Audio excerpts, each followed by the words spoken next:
Hey guys, how's it going? Welcome back to DLH Performance. I'm just building a bike here for a customer, and I just wanted to show a few things about the bike. I'm running a dual braking system from Zeta. These are new. They seem to work quite well. Um, and I'm running the Zeta clutch here. These ones actually with the locking mechanism on them, they actually really hold, and I do recommend them. They're really good clutch. But what I want to talk about is when you're installing your cables. And when you're installing the cables, you want to make sure that when you install them, you don't have them too tight, so that it causes binding in your cables. And we went ahead and installed the front brake on this bike and the back brake, and we went to the back brake here. The back brake, it's a nice flowing line to the brake, so we get a really nice pull. I also want to talk about these cables. So usually on the bikes, I find when you're building these bikes, the front cable is no problem. It's always the back cable, and on these gas frames, the cable never seems to be long enough for a stock one. So what I do is I just go down to any bike shop and I grab at least 7 feet of a cable to run to the back that runs underneath here. That gives you lots of room to work with, and run it nicely out through to the back. You end up with just a little under a foot left, but it gives you lots of room to work with to get it your angles and everything really nice, so you don't have anything really binding or tight. And I also want to show some of the end clips and stuff that comes with the cables that you should be installing. So this is some of the cable I had left over after I cut it off after fitting it onto the bike. You have your cable and your protective coating on here. These things are easily cut into any length that you want. When I install these, make sure you use the proper clips. These are the covers for the outside, and they just go on just like that. Push them all the way down, and then the end caps. You can install these end caps by just pinching them on the ends or soldering them in place, and that'll stop any of the cable from fraying. And if they fray up too much, what happens is as you're trying to adjust your brake at the caliper, you could run into issues. So I always run the caps. So that's everything about brake lines. Here we have our front cable, and the end, just slip it inside there, and I'll just pinch these ones. Lots of guys, like I said, solder them. That's a good way as well too. But I'll just pinch it off with a pair of needle nose pliers, and that's pretty much good to go.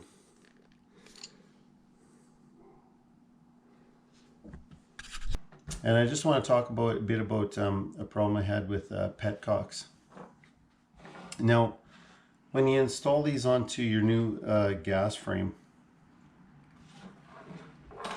you tend to, they're not very well done at the factory a lot of times. And when you go to stick this in, they don't go in very well. And they don't thread, some thread really good, some don't.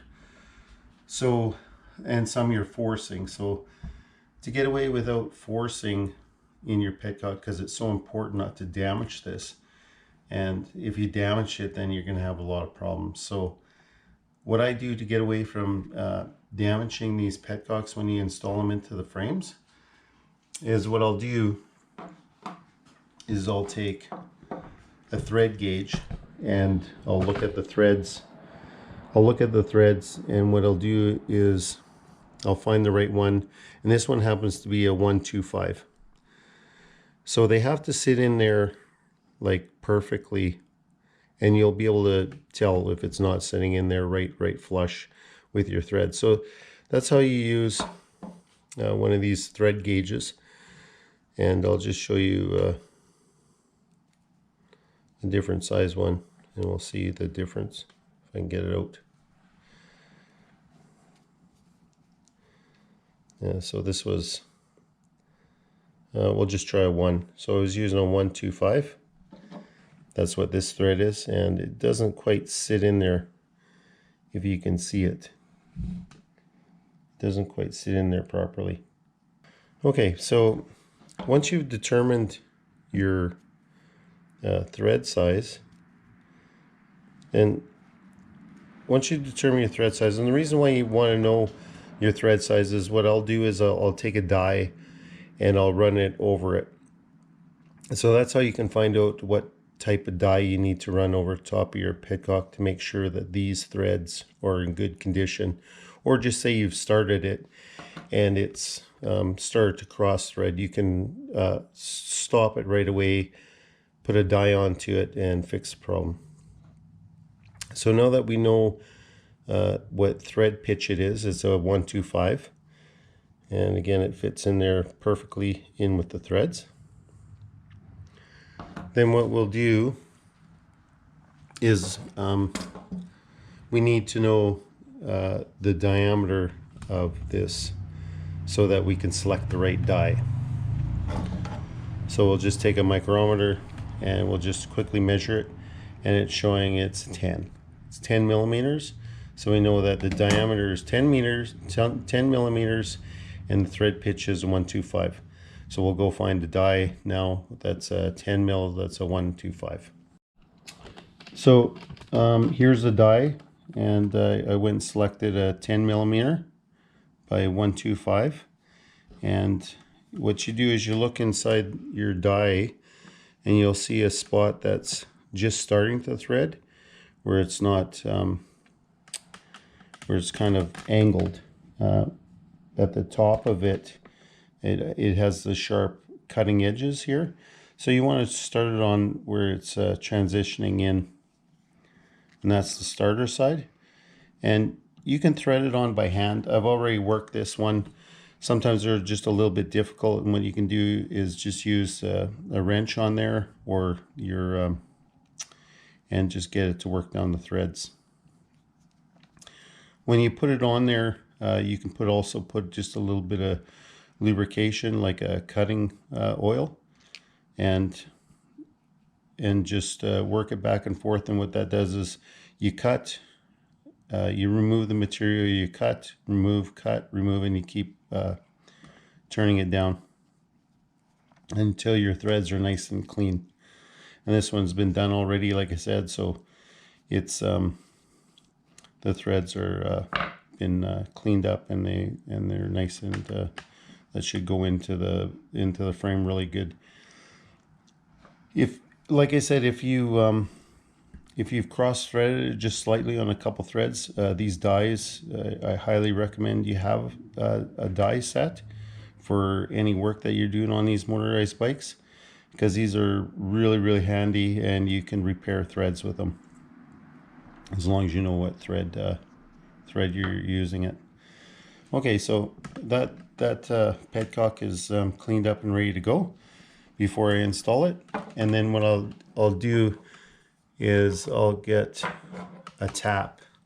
So we want to go in and we want to tap the hole. We just want to clean it up. It's already got the threads in there, and we want to clean up the tank so that when we put this in, it just goes in really nice and smooth. So there might be from the factory a little bit, or it was tapped quickly and it's not really cleaned up inside there. So we'll just go ahead and we'll take the frame and we'll put this in, but we're going to double check the frame to make sure that we got the right tap to go inside the frame. Okay, we got our gas frame here. Here's the hole for the Petcock to go into. We're just going to take a quick measurement of the hole.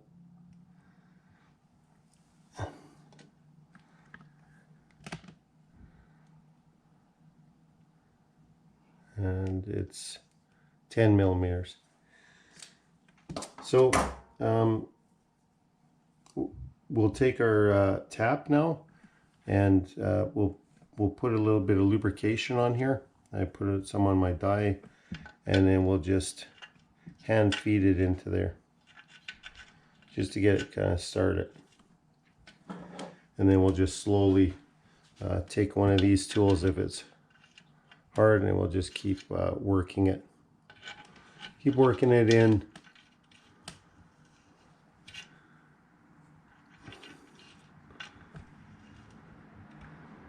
And this one's going in quite easily because I've already tapped it up a little bit.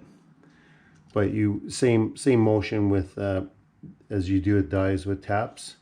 You cut it and then you remove the material, and the material will fall down in the tap.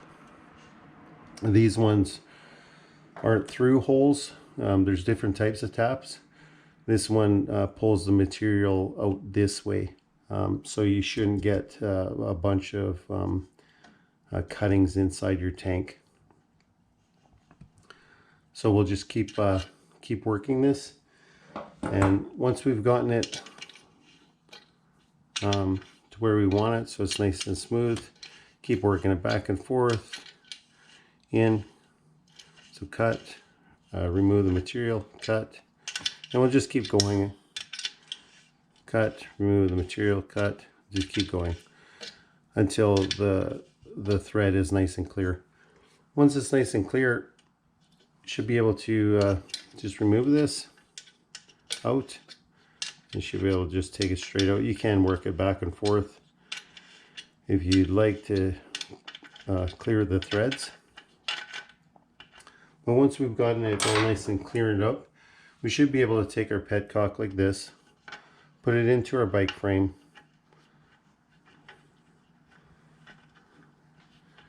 and just nicely and easily thread it in.